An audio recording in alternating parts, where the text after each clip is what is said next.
Don't lie to me. Don't be shy. I just wanna talk to you.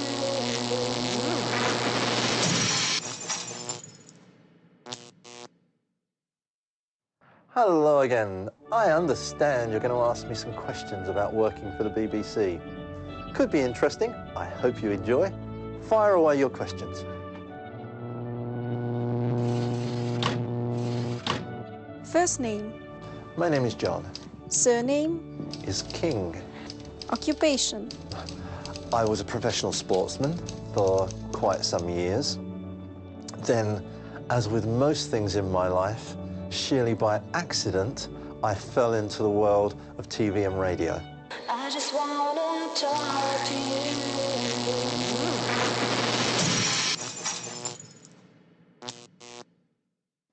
Джон, а радио популярно в Великобритании? Yes, very popular. Mostly for people who's driving. If I'm driving in England, I always have the radio on, and I tend to go with BBC local radio because it will tell you of traffic problems. There are actually four national BBC radio stations, BBC 1, 2, 3 and 4. One is pop music. It's the young listeners. Radio 2 is what we call middle of the road. The presenters are older. The music is more geared to older people from in their 30s, for anything from 30s to could be 60s. Most of the presenters on Radio 2 were on Radio 1, but as they've got older, they've moved and their audience has probably moved with them. Radio 3 tends to be a more informative kind of station. Radio 4 is, well, we would say it's for the top end of the market, so to speak. If you were ever going to listen to an opera, it would be on Radio 4. So the BBC runs the four main national stations, plus throughout the country they have BBC local radio. BBC, сокращенное название британской вещательной корпорации, была создана в 1922 году. Корпорация представляет собой общественную организацию, возглавляемую контрольным советом. BBC принадлежат 5 телеканалов в Великобритании, 14 национальных цифровых радиостанций, несколько интернет-сайтов, около 40 журналов. Всемирная служба BBC вещает на 45 языках. Общее число всех слушателей превышает 150 миллионов человек. When I finished with sport, I had time, something I'd not had before, and a friend said, would you like to come in and do an hour maybe at the local BBC? We have local radio stations in England for each region of the country. They said, just come in and just do some comments on various sports. We have a regular presenter, he'll do everything. You've just got to chip in a few comments. It'll kill an hour or two. You'll earn some money and you might enjoy it. I can just say, okay, yeah, fine, add a few comments. So I arrived and they said, hello, how are you? Have a cup of tea. Everybody gives you a cup of tea, it's great. And someone who I later learned was quite high up in the local radio station said, we've got a bit of a problem, he tells me. Our regular presenter is ill. We haven't got anyone who can stand in. We've got the girl who's the technician who looks after the program, will hold your hand and babysit you. We just want you to go in, sit, talk, and take some phone calls, play some music, just just enjoy yourself. The girl will tell you what to do. It'll be easy. Being me, having a tradition of doing stupid things and being prepared to jump in at the deep end, I said, okay, I'll give it a try. They marched me into a studio. There are buttons and switches and telephones. It looks like the flight deck of a supersonic airliner. And I think, oh my God, I don't know where to start.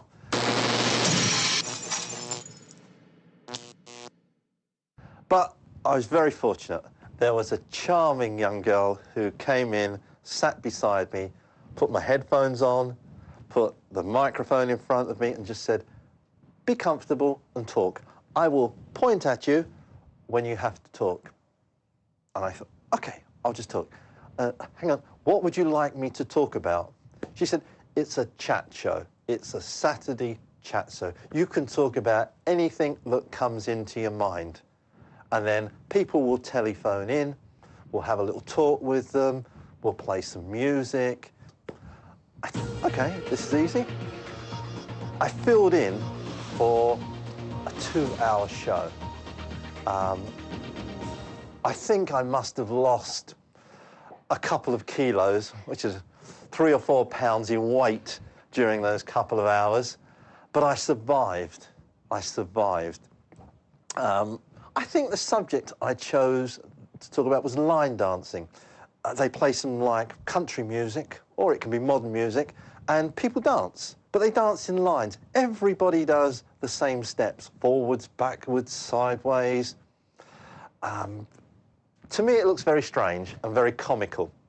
I said, what happens if one person in the middle goes the wrong way? I imagine like it would be a disaster. People falling over, and it seems to be lots of old grannies doing this and granddads. You know, I can see ambulances having to arrive and it being chaos, a disaster. And of course, there are rather a lot of people who enjoy this. The phones went ballistic as people rung in to tell me how good this was. It's wonderful exercise, it's good music, it gets people out, they enjoy it. And I was on the receiving end, so I played devil's advocate. I had fun with people. It made for fun. The 2 hours went quite quickly, and for some reason that I will never understand, it was very popular. The person who had previously done the program didn't return, and I went home having survived that 1-2 hours thinking, oh, thank God it's finished. I just wanna talk to you.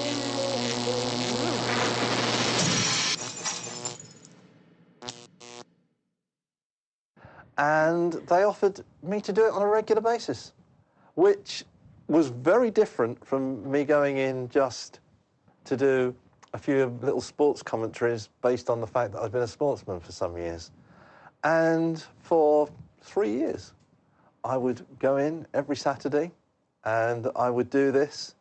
And it was fun because every week I would choose a subject that I was going to vilify, or something I was going to make fun of, something I was going to play with. And I knew that when I picked those subjects, there were people out there that liked this, and they would be on the phone to tell me how wrong I was. And from one silliness, which is all I can describe it, I then found myself with a career in radio, both commercial and BBC. I found myself being invited to nightclubs because people had heard my voice. So, I don't know, people are strange. People are very strange. Самые популярные диджеи BBC становились любимцами публики и национальными героями Британии. Кристофер Рейнольдс Стоун – первый диджей в истории британского радиовещания. Первая передача Стоуна вышла в эфир 7 июля 1927 года. Именно он сумел убедить руководство BBC в целесообразности трансляции музыкальных программ. Джадж Джулз входил в 20-ку лучших диджеев по версии журнала DJ Mag с 1997 по 2006 годы. Джадж известен своими остроумными заставками и яркой манерой ведения программ. Джон Пил. Настоящее имя Джон Роберт Паркер Рейвенскрофт. Радиоведущий, диск-жокей, кавалер Ордена Британской империи, один из самых авторитетных экспертов в области современной музыки. And it's a culture. The BBC in itself has become a culture. I fitted into that culture. Some people could not. If you want to be a bit rebellious and do different things, there are commercial stations. I even did my time after the BBC in commercial stations and found the difference being how much more free you were to do what you wanted, when you wanted, and how you wanted. The BBC likes things to be repetitive, organised. People listen to the BBC because they expect certain things. They know what they are going to get. If you were to listen to any regular BBC news broadcast, radio programme, you know what's coming next. You're comfortable with it. BBC is, we call it auntie, the auntie. In England, we call it the auntie, the BBC. It's comfortable. You know what you're getting. You're not going to be shocked. It's friendly. It's like an old coat, we could say. Maybe it's got some little holes in it. It's not new. It's worn a bit, but it's comfortable. It fits, and you really do not want to get rid of it. So it's been around forever. Whereas working in commercial radio, that's brash and new. And half of the things that you do is to shock people. You want it to be different. I want to frighten you. I want to surprise you. До середины 20 века британское телерадиовещание было представлено одной компанией – BBC. Только в 50-х годах, после бурной общественной дискуссии, было введено региональное коммерческое телерадиовещание. К концу 20 века в Британии насчитывалось 250 зарегистрированных радиостанций. Помимо региональных, в 90-е годы были созданы 3 общенациональные коммерческие радиостанции, которые отобрали у BBC больше половины аудитории. И только к началу 21 века, с появлением цифровых каналов, BBC вновь вернула себе лидерство. On the BBC, you don't talk politics unless it's agreed before, it's pre-scheduled, and it's pretty much organised before. Whereas on commercial radio, you can talk politics, and there are some lines that you mustn't cross, but you can be provocative. I can remember there was an occasion when one member of Parliament decided he was going to move from one political party to another political party, which you're allowed to do. But on a radio programme, I said I wanted to talk to this man. I said it was not fair. All the people that had voted for him as, let's say, a red person, and now he wanted to be a blue person. So that was not right. He should resign and stand for election again wearing a blue badge, not a red badge. His office refused to speak to us. The phones went crazy with people agreeing with me and people disagreeing with me. It made for a it was 3 hours on commercial radio. It made for a very entertaining 3 hours.